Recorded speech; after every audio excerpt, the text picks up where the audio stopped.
Shout out to Ring IQ, Julius, you legend. We're going to do a joint interview, yeah? Yeah, we'll do a joint interview, Julius. Thanks for the support. You're a legend. From your girls, Raven and Ellie. Welcome to the motherfucking relay. We're covering today's top boxing news. Okay, we'll start with this, the next installment of the Ring IQ annual talent search, where we take a look around at the landscape to see what bright young up-and-comers might be out there and whether or not they'll make a splash. This particular search takes us to the Far East, Asia, Kazakhstan, where an unbeaten up-and-comer that goes by the name Angelica Lucas hails from.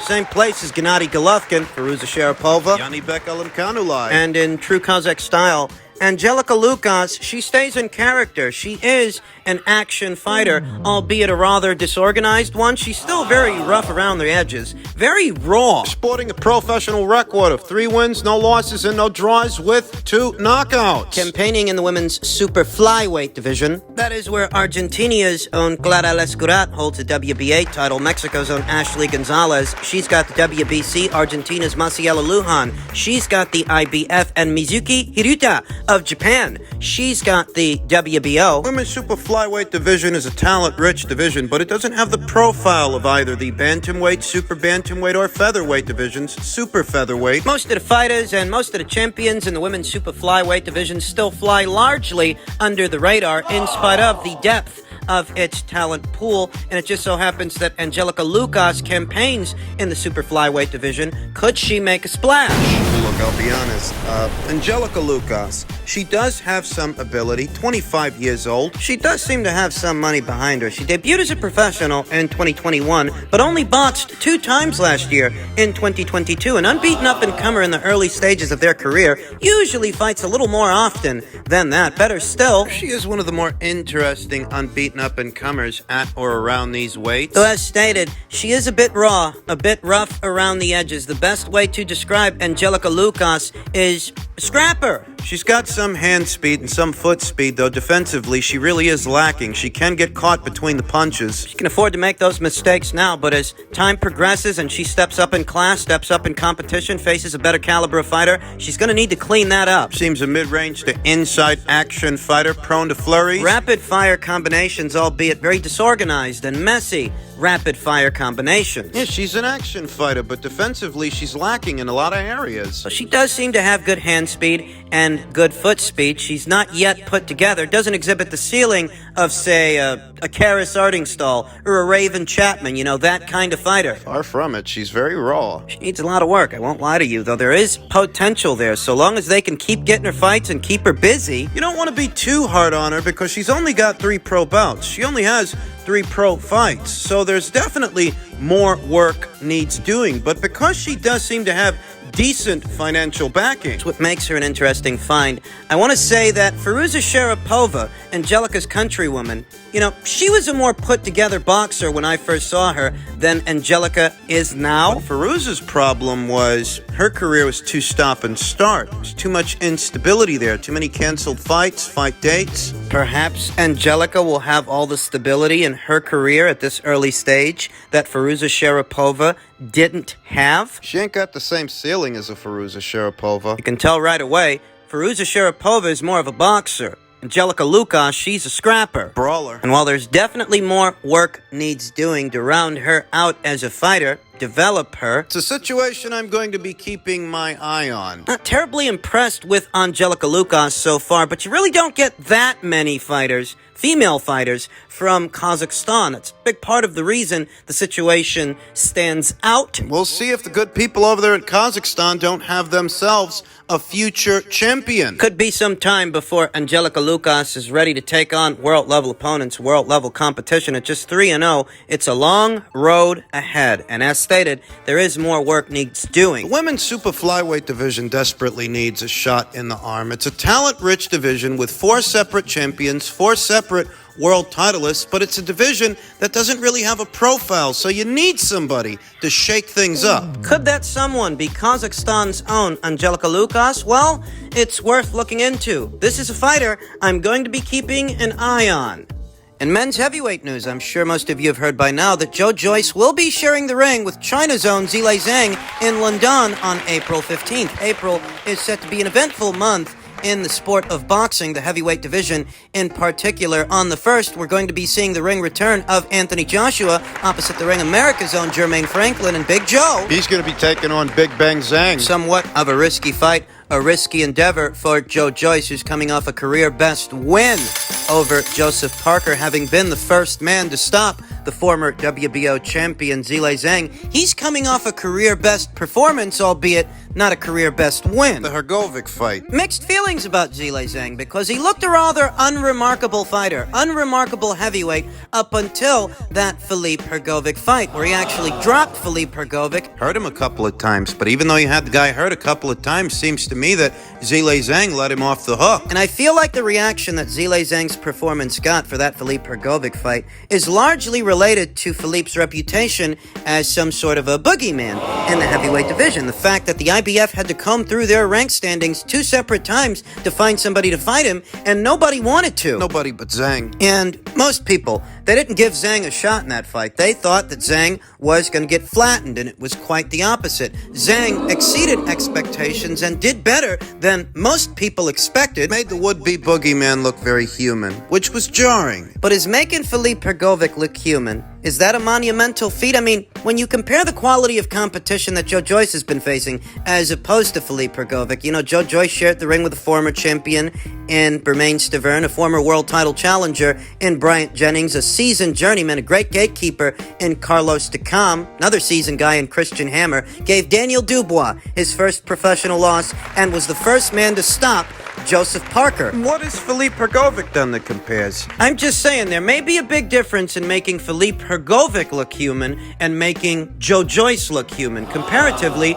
Joe Joyce is more seasoned than Philippe Hrgovic, even though both unbeaten up-and-comers are from the same crop of heavyweights. Joe's more proven. That's what I'm getting At least more proven than Philippe Hrgovic, and all Zhang Zhang has proven is that he can make Philippe Hrgovic look human. But Philippe's unproven, so what does that say? The winner of the fight, whoever it is, will be in line to challenge for the brown belt, challenge for the WBO title, as Joe Joyce is already the mandatory challenger by way of the WBO. He's putting that on the line opposite the ring, Zhang Zhang, who I guess isn't a matchroom fighter anymore? As this fight is so obviously happening on the Queensberry Promotions side of things, or is it that Eddie's loaning him out the same way he loaned out John Ryder? Sent them over to the Queensberry Promotions side of things for the Zach Parker fight. No fuss, no muss. Interesting chain of events. I remember when Felix Cash, a matchroom fighter, crossed over to Queensberry for that Denzel Bentley fight, and we all saw what happened. Felix Cash cleaned Denzel Bentley's clock. Denzel was the house fighter, house fighter for what was a Queensberry Promotions show. You think about the more recent John Ryder versus Zach Parker fight, same thing happened. Both times the matchroom guy beat the Queensberry guy. Could that happen here? I think most people are favoring Smoking Joe Joyce to win this thing in spite of Zhang Zhang's career-best performance off a loss. Yeah. Most people feel that Zhang Zhang deserved to win that decision. Most people feel that he should have got the nod, but he didn't. Though even if he did, let's say the judges would have scored the fight and the right man would have won. I still think Joe Joyce would be the betting favorite. I still think the odds makers would have Joe Joyce. Good fight, don't get me wrong, but I think most people are favoring Joe Joyce to win it. Joe Joyce sports a professional record of 15 wins, no losses, no draws. 14 knockouts. He's won 14 out of his 15 fights by way of knockout. Zhang Zhang, who sports a professional record of 24 wins with 1 loss and 1 draw. 19 knockouts. Zhang Zhang has quite literally knocked out more men than Joe Joyce has fought, though Joe Joyce comparatively has fought the better fighters, at least the more experienced ones. Joe's 37 going on 38 years old, and Zhang Zhang's 39 going on 40. Neither guy's a spring chicken. Though Joe Joyce does seem the more preserved fighter, the more well-preserved fighter of the two. I like the fight. I favor Joe to win, and we'll talk more about the fight as the fight date approaches. In men's super middleweight news, per a tweet from Michael Benson, Canelo Alvarez versus John Ryder negotiations are ongoing as a defense of Canelo's undisputed super middleweight world titles, Eddie Hearn has revealed. Hearn said the aim is to take the fight overseas with the UK, Middle East, and Mexico as possibilities. The fight is getting mixed reviews in some circles, very small ones. Canelo Alvarez, like any big-name fighter, any marquee attraction, any proven guy, is held under close scrutiny, and it's almost unfair. When you think about it. A content creator that goes by the name Mr. Moonshine stated, "I will not support this knowing Charlo and Andrade are available. Please, Canelo, don't do this." What's he mean Charlo's available? I guess he must not have caught wind of Maciej Suliecki's recent quotes in reference to Jermall Charlo, stating he's awaiting the injury report for Jermall. And time is running out. Maciej Suliecki is saying he'll be training in New York and he is ready to go. Sounds to me like Jermall Charlo isn't available, and why would he be? There's not even a tentative fight date for this guy. We don't know when he's coming back. He sat out all of last year due to some situation he's got. We haven't heard from him since, and that leaves only Demetrius Andrade, who was in action a few weeks ago on the undercard of Gervonta Davis versus Hector Garcia. Demetrius Andrade, like Canelo Alvarez, was coming off an injury. He shared the ring with journeyman Desmond Nicholson. The Moonshine guy wants Canelo to fight Demetrius and not John Ryder, and to that, former champion Ishe Smith stated, so you just want the man coming off of surgery to keep fighting top tier 1 guys with no tune-up. Not a very smart move, to which Moonshine replied, he did say Andrade is a terrible fighter, right? What does that have to do with Canelo coming off of surgery? Andrade has been calling him out since Canelo been mandatory in 2014. Give him the opportunity, to which Ishe replied, not giving him no opportunity coming off surgery, bro. That's a dumbass move. His track record speaks for himself. Y'all want that man to fight everyone, but not insisting that they fight each other. Glad Plant and Benavidez got it right. You'll notice that the Moonshine guy stated that both Jermall and Demetrius are free, and instead of recommending that they fight each other, he's recommending that Canelo fight them. Because he's supposed to fight every fucking body. Even off of surgery, while those two guys haven't fought anybody. Moonshine continued, bro, I respect Canelo to the fullest. Please don't say y'all when you're talking to me. I've been wanting this fight since Canelo and his business handlers avoided the middleweight undisputed fight versus Andrade. It's time. Another one of these guys who claims that Canelo Alvarez circumvented the undisputed middleweight title fight with Demetrius Andrade when it's well documented that Canelo's then handlers at Golden Boy Promotions petitioned the IBF to allow them to skip their then mandatory challenger Sergey Didivinchenko, but that request was denied. The IBF insisted that he has to fight Sergey, who was then promoted by Lou DiBellia. So the Golden Boy Promotions people go into negotiations with Lou, and they couldn't agree on the money. I believe that Golden Boy offered Sergey something like $4 or $5 million, whereas Lou DiBella, he wanted more money for his fighter. Things don't work out. The fight don't happen. The IBF strips Canelo. So Canelo moved up. Having been stripped of the IBF title, undisputed at middleweight was no longer an option. That's what happened. You got a lot of guys out there. They like to be obtuse whenever it comes to this issue, but those are the facts. Golden Boy Promotions petitioned the IBF to let them fight Demetrius, and the IBF rejected that request. That's what happened. Ishe Smith added, it's not time. His next fight, and Andrade hasn't really beaten anyone. Why don't him and Charlo fight? Like I said, these guys sitting around waiting is comical to me. Glad David and Caleb are doing their own thing. That's a great fight. PBC has all the 168-pounders, but none of them fight. To which Moonshine replied, bro, for how long he called for the fight and Jermall Charlo? Charlo said, we're blackballing Andrade, reported declining a $7 million payday. Those sound a lot like Andrade and Charlo problems, but not Canelo problems. I'm not about to sit here and play these two guys in their mid-30s the violin. Here's what I see. Demetrius Andrade sat out all of last year due to an injury. He comes back against a journeyman in Desmond Nicholson. He's allowed that because he's coming off of surgery. Whereas Canelo Alvarez, he actually fought last year 2 times. Unlike Demetrius, he too suffered an injury. But unlike Demetrius, he's not coming back against some journeyman. He's coming back against John Ryder, who's rated top 10 in the division. Solid performance against Callum Smith, a recorded win over Danny Jacobs, and another recorded win over unbeaten Zach Parker, who Demetrius Andrade was supposed to fight. But he got injured. The way I see it, Demetrius comes off of surgery, so he's allowed to fight a journeyman in Desmond Nicholson. But Canelo Alvarez, who's far more proven, he's coming off of surgery. just like Demetrius, and you want to hold his feet to the fire? That's a bit hypocritical. Whether people like it or not, John Ryder might be in Canelo's future. Dimitri Bivol afterwards. Dimitri Bivol, who says, I wants to get more belts at 175 or 168, whichever is easier. I've said it before. I'll say it here again. I have no interest in seeing Dimitri Bivol drop down to super middleweight to fight Canelo Alvarez for a second time. Well, he might.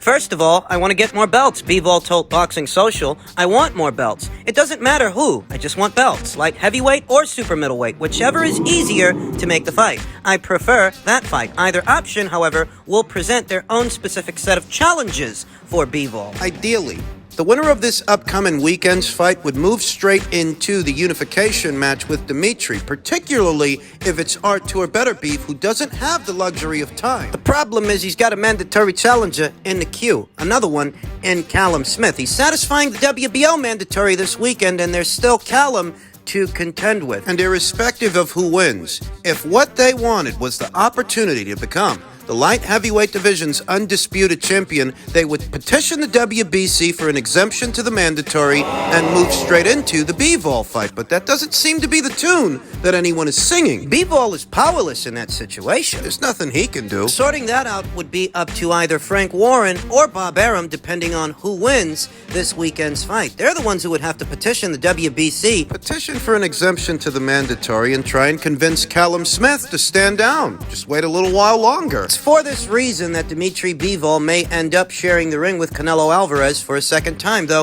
If it were up to me, Dimitri would face the winner of Yard versus Beterbiev this summer, and Canelo Alvarez would share the ring with the likes of Demetrius Andrade. or the winner of Benavidez versus Plant, provided that the winner of the match is David Benavidez. Those are more winnable fights for Canelo Alvarez than a Dimitri Bivol rematch. Moreover, I don't know how much credit, if any, Canelo Alvarez would get if he fought Dimitri at 168 pounds and actually won. They just say that he weight drained the guy. The ideal order from where I'm sitting is Canelo Alvarez tunes up with John Ryder, wherever the fight takes place. Then he moves straight into an Andrade fight, or a Benavidez fight if David beats Caleb Plant. Because I'm sick of hearing about these fucking guys. I really am. In Demetrius Andrade, you've got a fighter, a two-division champion, without a single signature win to his name. In his mid-30s, older than Canelo Alvarez. This guy swears he's God's gift to boxing, and his little cult, his minuscule cult, his substrata of fans, they think he's God's gift to boxing. I say Canelo